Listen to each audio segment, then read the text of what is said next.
Welcome for those of you who haven't met me before, for those of you who have, hi. I'm Nat Harrison. I am a career and business coach. I started my company at Ayama Coaching 10 years ago, and I work primarily with creative businesses. I'm one of the business advisors on Recreate. I am also the co-founder of Hive Collective, and myself and Carmel King, who will introduce herself in a minute, started Hive about 5 years ago. So we're your event hosts today, and we're excited to be with you. The event's going to be split into two sections. The first will be a speaker section, and we have the lovely Emma Clark with us, who's also a Creative United business advisor. And the second section, we're going to go into breakout groups and have a discussion where you can get to know each other a bit better. So Carmel, would you like to introduce yourself?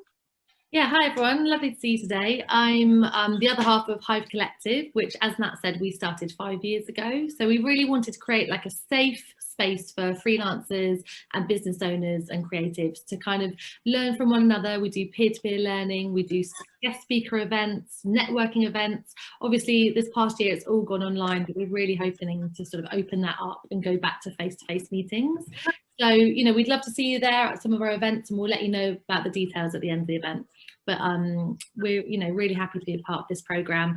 I'm actually a freelance photographer. That's what I do by trade, and I work with lots of artists, makers and manufacturers documenting behind the scenes. So that's what my day job is. Okay, thanks, Nat. Awesome, thanks, Carmel. Joining us today as well, we have Alice Harter, who you will know as being your project manager for Recreate from Creative United, and also Sarah Thurtle, who is head of programs there. Give me a wave. We've still got a few people to join because we've had a lot of people sign up today. So we will get started because we've got lots to cram in as usual. Carmel, and well, I've just put a message, Carmel put one earlier, about if you want to share your details with people or know who's here, please feel free to share your name, website, and your social detail, your social handles on the chat, and you can save that down at the end to see who is here. It's always great to follow each other and like each other and support each other on social media. And that leads me nicely to the topic of today, which is relaunch. So as I mentioned, our first one was really about getting focused. Our second one was about being invigorated. And relaunch is about putting yourself out there. And we're particularly going to focus on social media and PR today. So I'm delighted to introduce Emma Clark to you. She's got lots of tips on this, and Emma, as I mentioned, is a Creative United business advisor. She's a business growth coach who works with businesses to help them grow their assets, identify new products and services, and apply for funding. She's got 20 years working in tourism, arts, culture and heritage industries, and her business provides consultation, mentoring and guidance. And then recently, Emma's been working for 6 years on a business support program, which is an awful long time for one, but it sounds brilliant.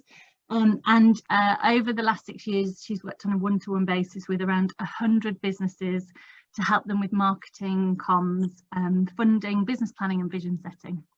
So she's well placed to talk to us today, and you'll see from our chat that Emma and I come from a different business standpoint, so it's going to be quite interesting. So Emma, just to sort of kick off so people can get to know you a little, can you tell us about a time when you've personally had to relaunch your business in the past? Yeah, thanks Nat, thanks for the introduction. I'm not that old, honestly. Started working very, very young, I promise. So yeah, when I started working for myself, I was really, really lucky. I got made redundant and I was really lucky to fall straight into the business support contract, which enabled me to work with businesses across the country. In addition to that, I also worked on a second piece of work, which was looking at writing a heritage lottery bid. And as many of you know who've done a heritage lottery bid, it takes a long, long time to actually write those bids. I was so busy with both that I really didn't concentrate on any other work, to get in any other work, to work with any new businesses or anything like that. So I didn't realise that all my eggs were practically sitting in 2 baskets. So although, like Nat said, I was working with a lot of businesses on the business support programme, actually it was just tied into that one piece of work. So all of a sudden, after 3 years, that first piece of business support work stopped, the funding ran out, and although the contract holders said they were looking for more work, the second round was delayed. So they were looking for more funding and it was delayed. So we had no work coming in at all. So I had to practically, after 3 years of setting up my business, getting myself going, being really proud of myself that I was really busy, suddenly I had to relaunch myself. So what I did was I used old contacts. So all the people that I had worked with previously in my previous life, all the people that I was working with, all those 100 businesses that I worked with on the business support program, I just made contact with them, just said, hi, how are you? Just reminding them that I was still around, asking them about the work that I did with them, how it was getting on. Wasn't a sales kick, it was really just more about a chat and just reminding them how good I was with when I supported them and what I did with them. And gradually, slowly, I built my client base back up. And I think panicking was the thing. I didn't panic, and I think that was one thing that really held me. I didn't panic, because when I go into panic mode, I kind of just sit and stop and look at my screen. Interestingly though, and I know today's all about social media and things, I didn't have a website for 8 years. And in fact, it's only during lockdown 1 that I've built my own website, and then launched it now as well, and getting it into linked into other people's websites and used it for cross promotion. So a lot of my work has been sourced by word of mouth, referrals, or through tendering processes. I'm on a lot of, my company's linked to a lot of tendering systems, so I get calls through on tenders that are going out. And I work in partnership with a lot of organisations, and we'll talk about that later, Nat, won't we, about partnership work and how, I mean, one example is I work with a planning consultant, and he's kept me really busy throughout lockdown, and I write business plans to support the planning applications that go in. So I'm able to add value to what he's offering all the time. So that's how I've really launched myself, really. Cool. And it's yeah, actually I've heard a similar story from clients of mine who you know, very much have been dependent on 1 or 2 clients and come a cropper. So I think that's a point to note to everyone, just off topic a bit, is that really diversifying your client base and making sure you don't put your eggs in too many baskets can be really important. And then for me, I had to relaunch my business when I came back from my maternity leave with my eldest, because I previously worked mostly with clients from finance and in the city and Canary Wharf, because that was my background. But after my eldest, I moved to East London, and then I wanted to work locally so I could be flexible around childcare. And so I literally was starting again with a whole new client base and sector. So for me, one of the things I did was I reached out on the local Facebook groups, and I offered 5 free or pro bono coaching sessions to those that jumped in there the quickest. And really, well, funny enough, one of the people who did jump in was Carmel, and obviously offering 1 free coaching session has led to 5 years of running a business together and really enjoying working together. So I didn't expect that to happen. But equally, you know, it was a great opportunity to be posting on local Facebook groups, you know, like one of them was a mum's group, one was a freelance group, one was a news group, one was a parents group, and I was just able to just have a reason to post without, like, you know, promoting myself or feel like I'm promoting my business. You know, I got to meet 5 other businesses that I didn't know, which obviously then they know other businesses, so that's made a difference. And whilst, you know, I don't advocate doing pro bono work too much or offering things for free, I think if you are trying to, like, get things restarted again, it can be really impactful.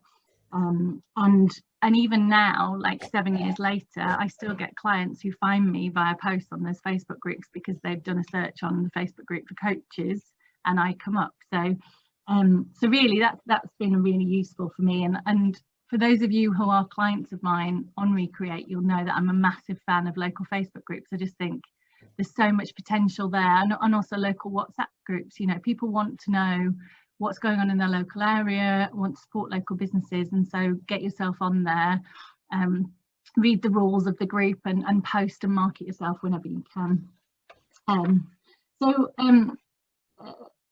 interestingly, when you're thinking, I guess, when you're thinking about posting on Facebook groups or thinking about posting on social media, I think it's a really good idea to always be thinking about who you're talking to and trying to visualize maybe a client that you already have and pretend that you're talking to them when you talk about your products and services. Yeah, like Emma, have you got any thoughts around that? Or Yeah, just before you talk about that, the point about you working for free, Nat, and I just wanted to make a point about that. During lockdown, obviously a lot of the one-to-one sessions went quiet for a bit because people just didn't know what was going on. I worked with two colleagues that I'd worked for within the past, and we developed a series of 1-hour business coaching to tourism, hospitality and creative sectors, and we worked in partnership with Chamber of Commerce, who were doing business supports, and we just said, look, we'll do a series to help out, and we just ran these throughout June, July, August. And to begin with, we didn't get anything back from it, but now I've been asked to do a series of workshops with the Chamber of Commerce going forward. So it might not happen straight away when you do offer a freebie, but it can continue afterwards. So I've been asked to do that now going forward as people reopen. But we are all now reopening. We've waited a long time for this, and I know most probably everybody's ready to open those doors and get clients back in and get customers back in. So really, it's what should you be doing now? And I think it's about the storytelling. Everything that you do is about the story that you can put forward to your customers, and it shouldn't always be about that selling message. It should just be the story. And what have you done during lockdown? Have you developed your product? Have you changed your services? Have you changed what you've been doing during lockdown? So I think lockdown has given people a lot of time to think about what they were doing.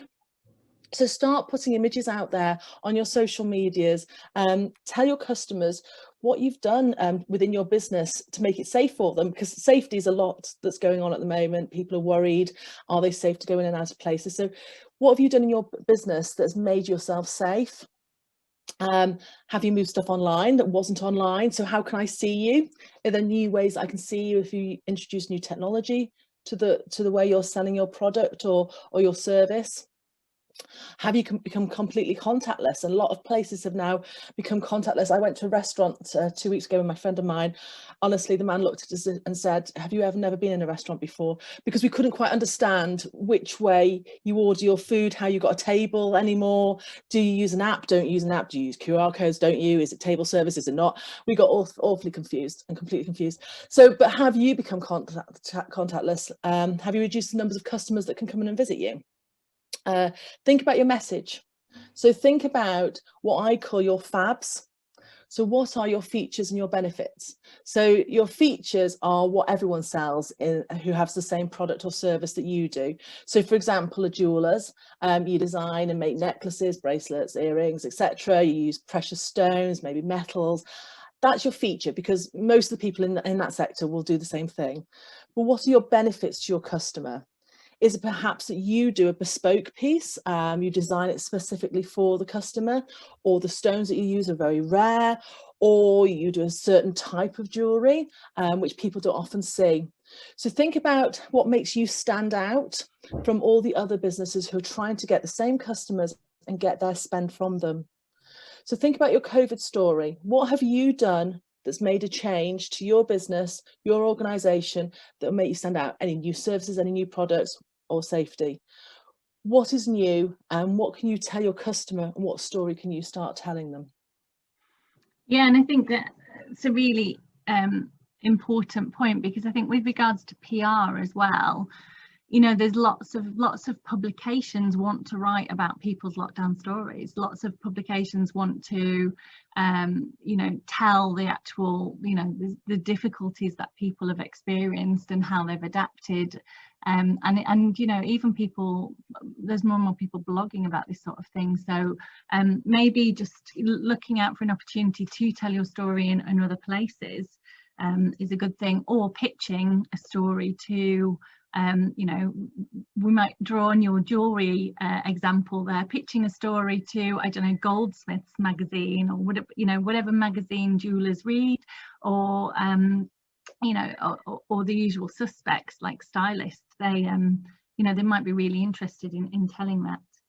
But when it comes to social media, I think, you know, besides the algorithm disaster of a year ago, you know, on Instagram, I think, you know, we all have to be prepared now for the fact that there's a lot more people on Instagram. A lot of us are following a lot more people. And so getting seen is just not so easy anymore. So I think you have to come with the mindset of, it doesn't matter if you're repeating the same thing, because the same people are not going to be seeing it. And I think for me, something that's a really easy process to follow now with social media is just to think about 3 or 4 messages that you want to constantly tell on social media, because now it's not just having those 7 touch points for people to associate with your brand. Like Google did a study in like 2015, and it's about 21. So people need to constantly hear from you to understand what's different about you and what you do. And, you know, just to give you examples of those 3 or 4 messages, like what they might be with regards to your jeweler, Emma, you know, one of those messages might be, I make stunning jewellery with precious stones. Another one might be, I do bespoke commissions, and here's a bespoke commission I've done here. The other one might be, you know, educating on who is my customer, who, you know, you're the right type of customer if. And that could be, you know, a jeweler who generally caters for jewelry that's going to be bought by a partner. So maybe they might be speaking to men, or, you know, so thinking about, actually Instagram might not be the place where you want to be communicating this, because more men hang out on Twitter.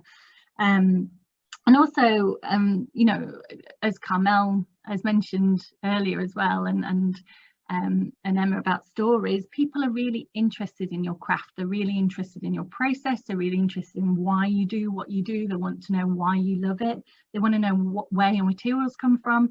So telling that background story, and also your views on the, you know, the creative industries or craft industries, are really important. But I'll come back and say it again, when you're talking on social media, it's really important that you have in your head who you're talking to.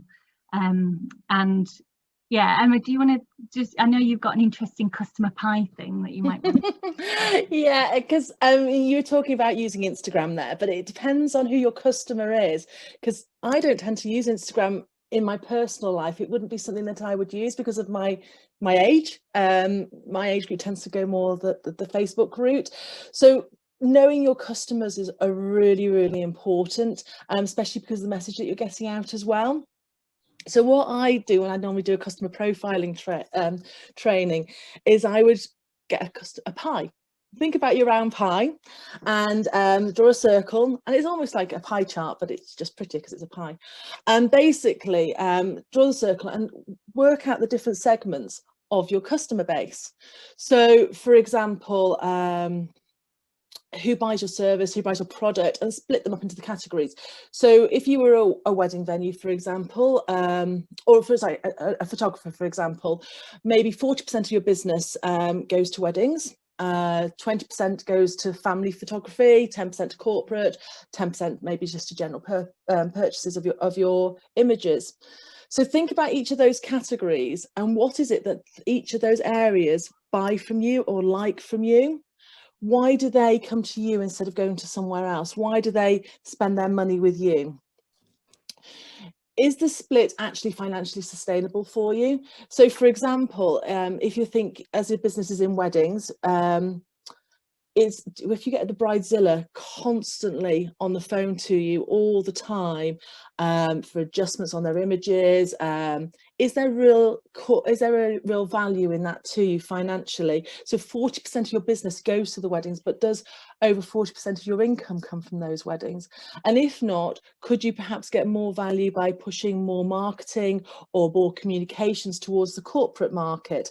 And by doing your profiling, you'll understand where that corporate market can actually be found, how you can talk to them. Is it through LinkedIn? Is it through the magazines like Nat was talking about, some of the sector magazines and things like that? So you could start changing the focus of who you're marketing to and how you're marketing, but you need to know that customer profile and understand who those different people are that you're already targeting and why they're buying from you. Think about the demographics. think about your family portraits. Do you normally get the mid-30s families whose children are sort of preschool, primary school age? So suddenly you can understand the marketing channels that you're using from them, or the partners that you could use. When my sons were at primary school, we worked with a local photographer, and he came in and he did photographs for the children, more like the venture type photos, the nice ones, not the normal school boring photos.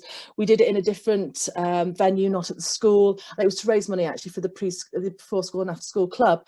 But he did a deal with us, so he worked with us, we promoted him, and he got lots of business out of that afterwards because those families were interested. But he knew his market was that preschool, primary school age, and then he could work with those families as they got older.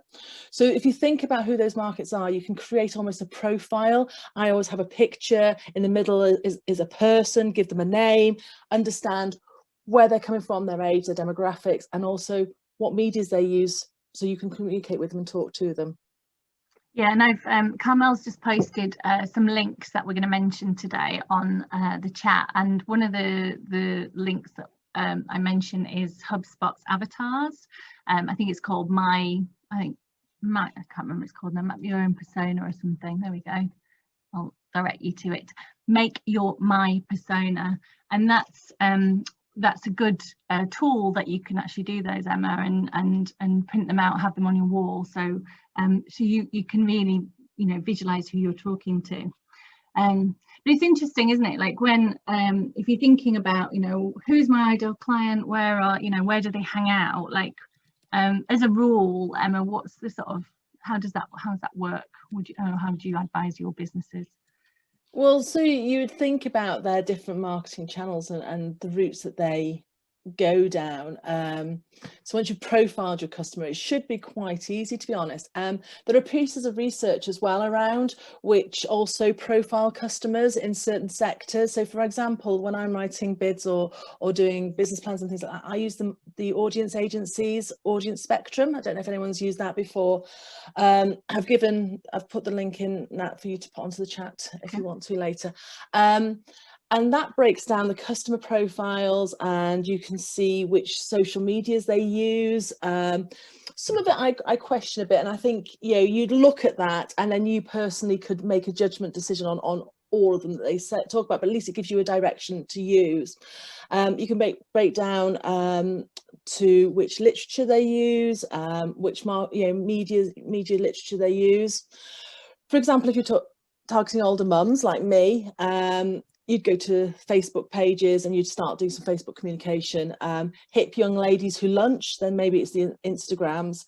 By having the focus on your approach, you'll be able to contact magazines and newspapers to buy adverts in them. And you can ask who their markets are. So if they're contacting you and saying, do you want an advert in here? Do you want to do something like that? You can ask who their markets are and where the locations their publications are going to, and see if that actually marries with your profile. Because far too often the magazines and the newspapers will get you on the hop, and they'll say, oh, we've got this fantastic offer today. Are you interested? It's a one day only.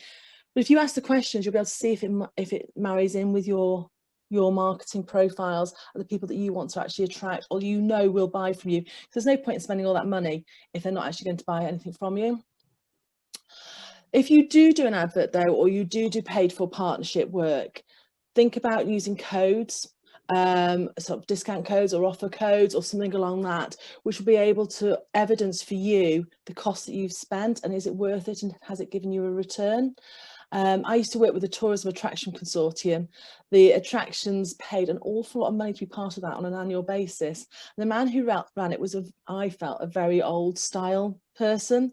And each year he insisted on going to 5 large trade fairs, but he struggled to get the attractions to provide staff to go to the trade stall and stand on it, which to me proved that they didn't actually value those events.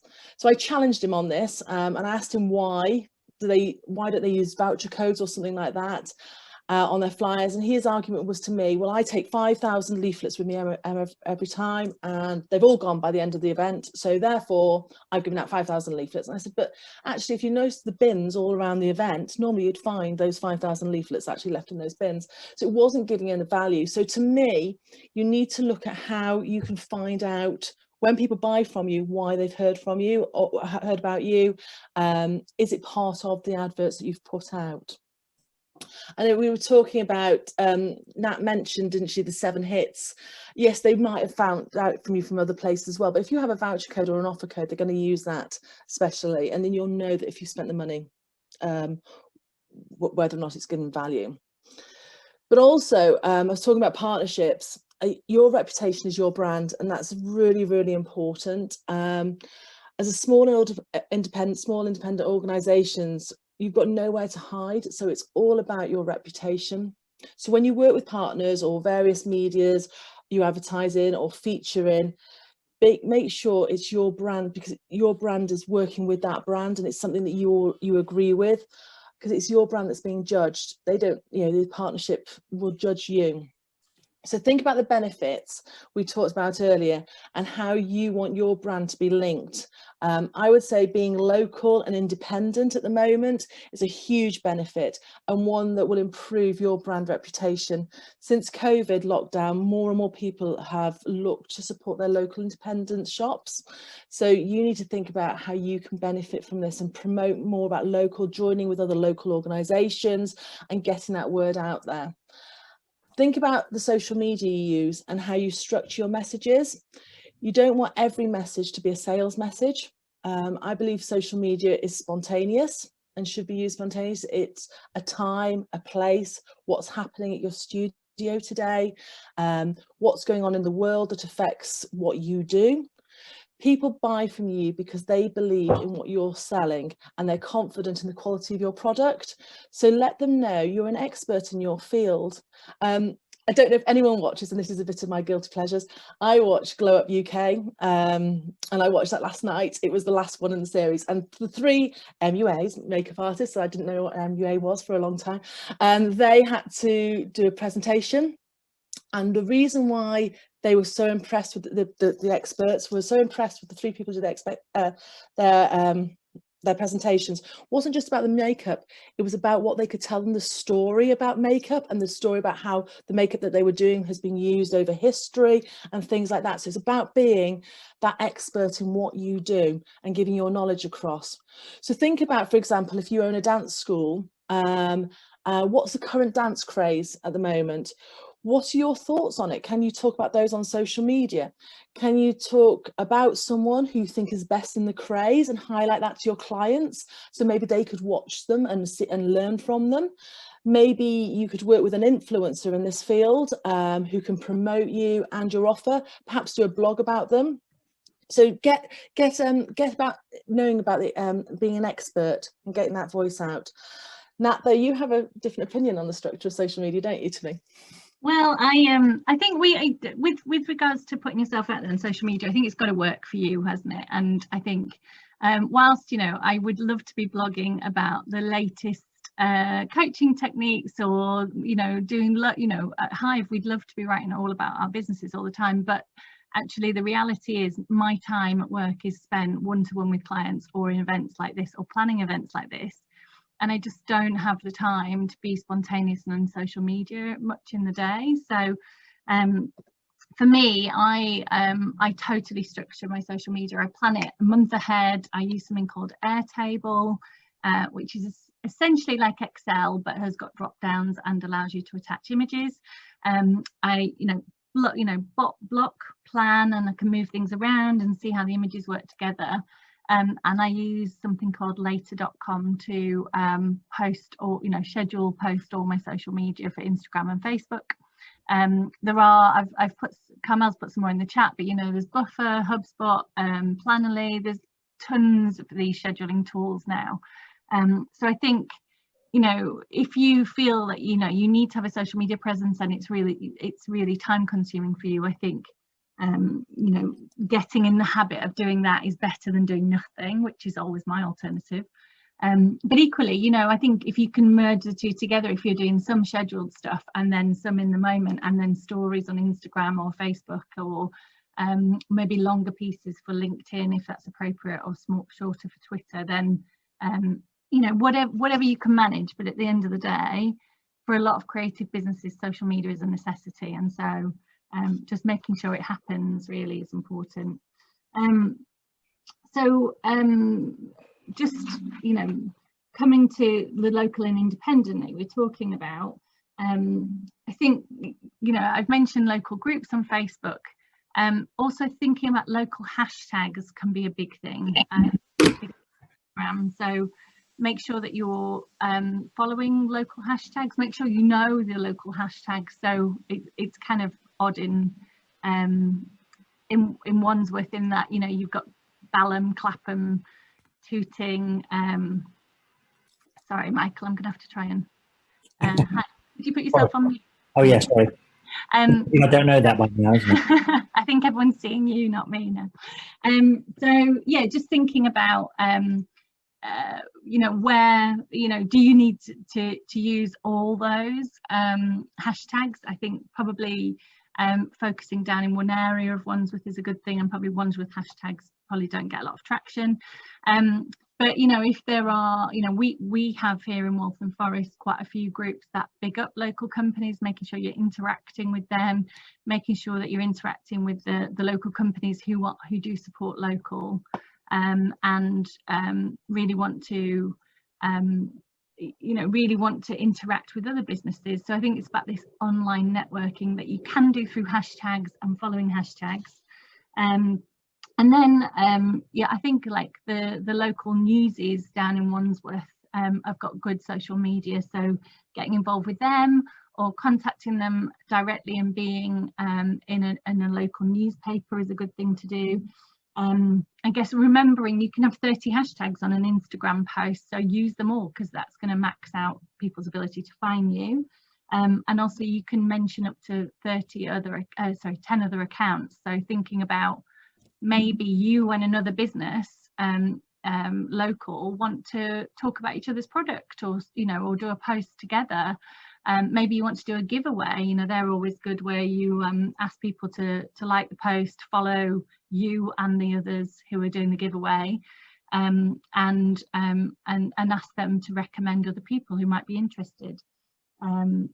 Also thinking about, you know, lives are really big now. You know, if you wanted to do an Instagram live talking about maybe two jewelers getting together and talking about your different processes or the different metals you use, you know, kind of what we're doing today, you know, two like-minded experts just having a chat about something that people are really interested to watch on Instagram. And those lives, you know, get put on IGTV and people come back to them time and time again. I know I follow some people on Instagram that I then just go back and watch some of the videos later because I've missed the event itself. So just thinking about, you know, different ways that work for you. And I don't want you to feel overwhelmed and that you have to do everything, because you don't, but I think it's about, what are you best at? What do you enjoy doing? Okay, how are you going to commit to that and get a schedule in place? Book in time when you're going to write your posts. Know how many posts, you know, set some goals. How are you going to know how many posts you want to do a week? Know how often you want to do some PR, like how often do you want some publicity?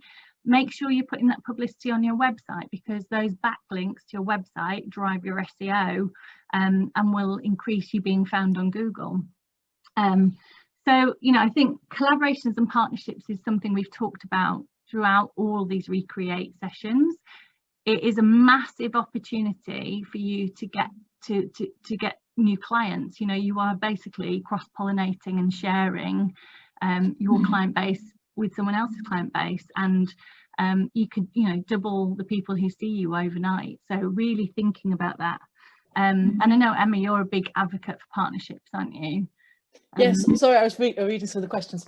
Yes, I am. I really believe in partnerships. The hashtag thing, as a personal, not for my business, but personally, I use hashtags almost like a Google search as well. So when I'm on Twitter and things like that, I use the hashtag to find comments. So hashtags are worthwhile using. Sometimes people don't understand the concept of them, but yeah, they are worth using, because your customers will use that hashtag to find you and find details. So, oh yes, collaboration and partnerships, I think is so important. And I think trying to do this all on your own it's just too big, really. You're an independent, you're on your own, and so working in partnership is incredibly important. If you think you're such a very small fish in a huge pond, and to try and get your name out there and get yourself seen is really hard. But collaborating and using others to promote your product gives you credibility that partners that also shows that partners rate you, and that you provide a really high quality, a standard, or the same quality standard as them and service. And it means also that you can enter into their markets and their client databases without even any effort, because if they're promoting you, you're just suddenly going into their marketing systems as well. So over lockdown, a lot of my work was writing business plans for businesses looking to expand themselves. And I don't find any of that work, as I said, on my own. It's all done through a secondary person, a secondary consultant. So I add value basically to what he does. He supports farm diversification and planning applications, and on that you need a strong business plan, so linking the proposals to planning policies, and therefore he always recommends me to his clients. So I've talked about that before, but I think it's really, really important that when you are recommending someone, or someone's recommending you, that it's always about what can each other gain from it. And also, as I said before, your reputation is really, really important. So look at other partners with a similar theme to you. The wedding theme is a strong one with this group, as I've been told. You can add value to it. Can you add value to a wedding venue? Can you become part of their package? Can you create an offer to the bride and groom? So if they book at the wedding venue, you are adding value to the offer that's been going through the wedding venue. Make life easier for the bride, so she doesn't have to do a lot of searching, because your information is already given to the bride through the wedding venue. It just shows them that you're the same quality as that venue as well. So always think about who you're partnering with, though. Look at how you're sharing your information. So a lot of websites quite often have information about a partner, but it's not live information, it's typed. So you might put on your website a link to a partner, or you might mention a partner, and you might put their opening times, for example, are X, Y, and Z. You might put their contact details in there. But if you write that in your website, and then they go and change it, and then the customer goes to see that person, and maybe they're shut, it'll be you that the customer will be upset with, not the place that's shut, because you've told them that that's when they were open. So I would always put a link through rather than actual the details, the live details, because when it gets changed, you won't know it's being changed.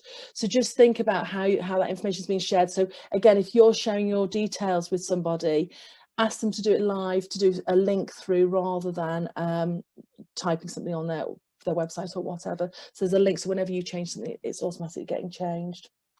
Yeah, actually, I was just looking at the questions too as well, and someone had asked about how long it takes for social media, and I think it's one of those that you know, it takes a while to begin with, but you need to get into the swing of things, and I think you need to keep practicing and refining your process so that you do get it down, because it has to add value. You need to also monitor off the back of it, like how many new sales you're getting. I think there's no point doing social media if you're not looking at the analytics and actually understanding the impact of it, like how many new followers are you getting, and how many more sales or new clients has that led to, or how many more people have started following your news letter, or who are, you know, just interacting on your website. So really thinking about you know, what value is it creating for you, and making sure that you are doing it for a reason. So coming to newsletters as well, though, you know, with regards to you know, there's blog posts, newsletter, there's multiple ways of interacting with clients, and I think you know, you need to make sure that you're blogging, you are sending newsletters. You know, blog posts can be repurposed massively. They can be repurposed for for you to feature on someone else's website. It can be repurposed for doing a PR article or an advertorial. And so I think it's like the more content you produce, the less you actually have to produce, because it's that initial input that will help you to sort of get a solid foundation. And when it does come to PR, a good thing to think about doing is have a PDF, like a mini portfolio PDF to hand that you spend the time on now and do the effort, but then you can always use in the future. So if you're contacting somebody to explain who you are, you can just drop this PDF into an email that, you know, they can see your images, they can find out who you are, they can find pictures of you. You can just cut and paste that in an email if you want them to read it directly and not have to go about opening a document. And I think this is, you know, it's always thinking about who your audience is for reading these type of things. So if you are pitching for a magazine, think about that person receives thousands of emails probably a day. They are just quickly going through them. You need to do something in that email that catches their eye. So supply them with images that they can see in the email that are low res, you know, offer ideas to them for their articles, like maybe, you know, this would be great if you were doing something for Valentine's Day about lips, or this would be great if, you know, this product would be great if you wanted to do something about gold jewelry this month, or the color, you know, gold, because, you know, they're constantly looking for new articles to write and new ideas themselves, and it might just be that you manage to pitch something at the same time that they're pulling together the next month's article on something. And with that said, you know, don't feel like just because you contacted someone once and they didn't get back to you that's the end. Like, you know, constantly pitch to people every 2 weeks is totally fine to be sending the similar content with like different images or different products, but you know, pretty much saying the same thing to the same person, because you need to catch their eye at the right time. And actually with that, you know, a lot of this advice we've got is from a company called PR Dispatch. They've spoken at events for us before, and they're really good at helping you to do your own PR. So if you felt you did need some help, you can sign up to their subscription model, which I think is about $60 a month, and they give you all the contact details and give you a framework to work to, and you can just work within their bounds and use them as sounding boards. So you know, I think that initial investment, you know, whilst it can be difficult and we haven't got many sales coming through, it can really make a difference on the future sales. And I think PR can be the last thing that any of us want to go to, because it's so out of our comfort zone, really. And, you know, it's much more easy to post on Instagram to all the people who know us. But, you know, if you are making a product, or you are a designer or something like that, PR is going to make, you know, can make an awful lot of difference to you. Did you want to, Emma, did you want to mention anything about PR or advertorials on top of that?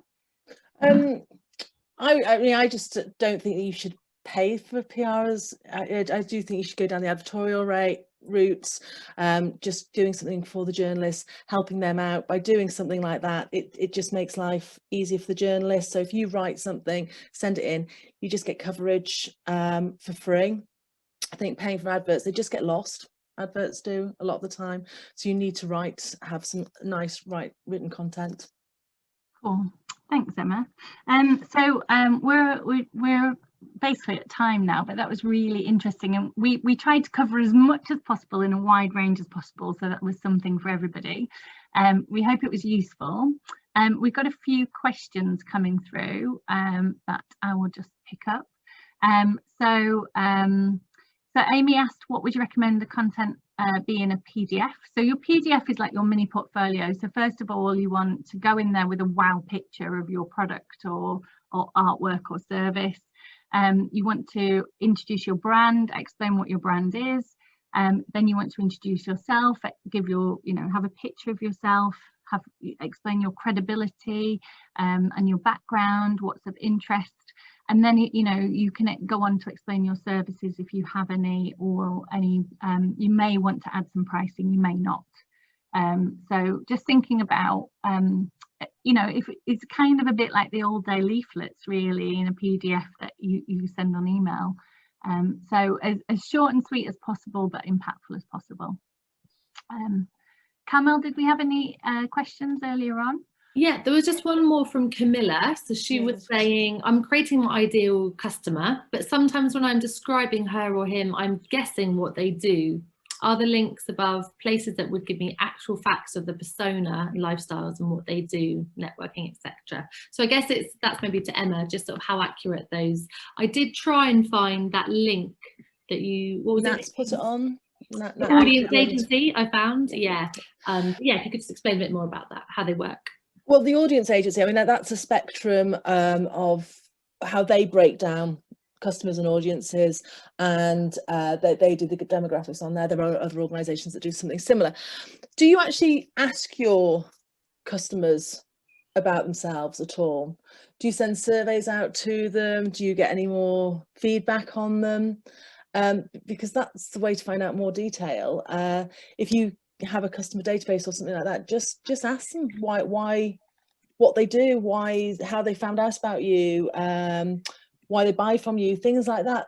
Customers will give you feedback, especially if they believe in what you do. So send a survey out to them. That way you'll get an honest and truthful response. But as I said, there are agencies that are paid to do that kind of thing, but they'll be very generalized, but they will give you a slight understanding of what's going on.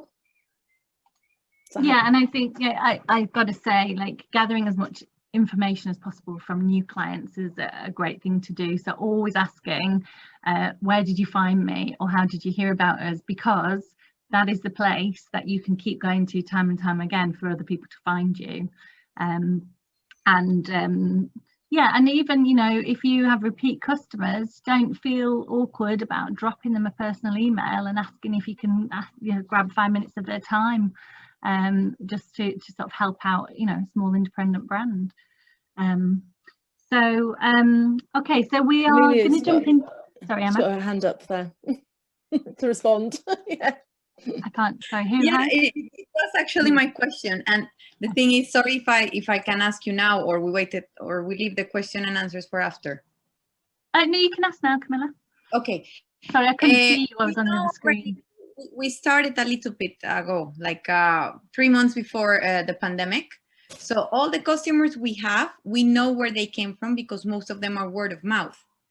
But they are not our ideal target in the sense that we are wanting to have people. We're an interior design company, by the way. So we just want customers that are a little bit higher end and that can afford our services, our fees, like easily. So we already know where the ones that came from, but we want to know like how to reach those targets, the people we want. So we don't know, like we're starting to imagine what they do and where they go, but we're not 100% sure. So I don't know if those websites can build these personas and give us like a little bit more info. There is a website, and I will try and remember what it is, which gives full breakdown demographics of people. And whilst we're doing our chat, I'll put something I'll put a link in when I remember it, because it's gone. I mean, that one that I gave you the example of there, that's very much for creative and theatres and that kind of area. But you're talking more about, as you said, interior designer. So you're looking more at a whole breakdown of demographics. Give me a minute and I'll think about it, and I'll get the link on it and put it on for you. Thank you, Emma. Oh, thank you. So we have one more question, which is about the best time and days to post.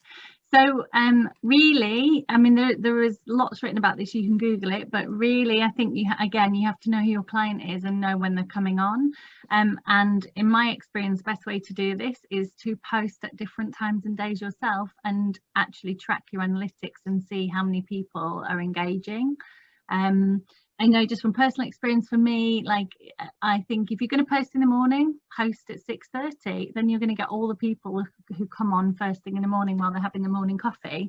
Or you know, if you're going to post at the weekend, think about what people might be doing around the weekend, and maybe the evening time might be more of a time when people are chilling and just looking at their phone while they're watching, Saturday night entertainment. So yeah, like Alice has just said, something like later.com, if you pay for it, later.com does give you some insight. If you pay for it, it gives you quite a lot of insight. So it's worth checking out those different tools and seeing. But for me personally, I felt like that, you know, the best way to do it was literally to just manually type in a spreadsheet from looking at Instagram and Facebook and what times things were posted, and who, you know, how many people had liked them or interacted, and then you can start to see for your own client, your own following, how that works. I used to have a client who always put theirs on at the break in Coronation Street, because they completely believed that was when people would look at their but that's because back in the day, that used to be when we used to have power surges, because everyone put their kettle on at 7:45. But I think we've moved on a bit from that. Netflix has saved the power network. There is one more question for Emma, if you've got a minute before we go into the breakout rooms. It's from Bryony, and she says, do you have any examples of how to do PR if you're an artist, she's a sculptor, rather than having products and services? It's all yeah, I use the word products and services because that's the way I work a lot of the time. But I mean, artists, yeah, you PR, it's do you say PR? PR, yeah. I mean, it's exactly the same.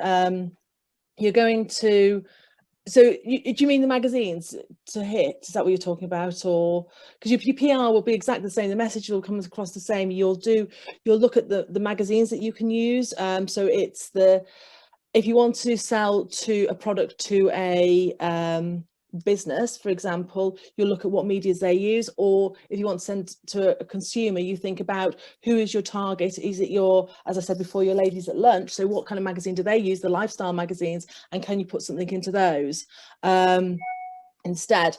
So it's that kind of magazine that you're looking for if you're looking for a hard copy media. Or if you're looking your social medias, again, it's just profiling who your customer is. Right, thank you so much, Emma. I think we covered loads. So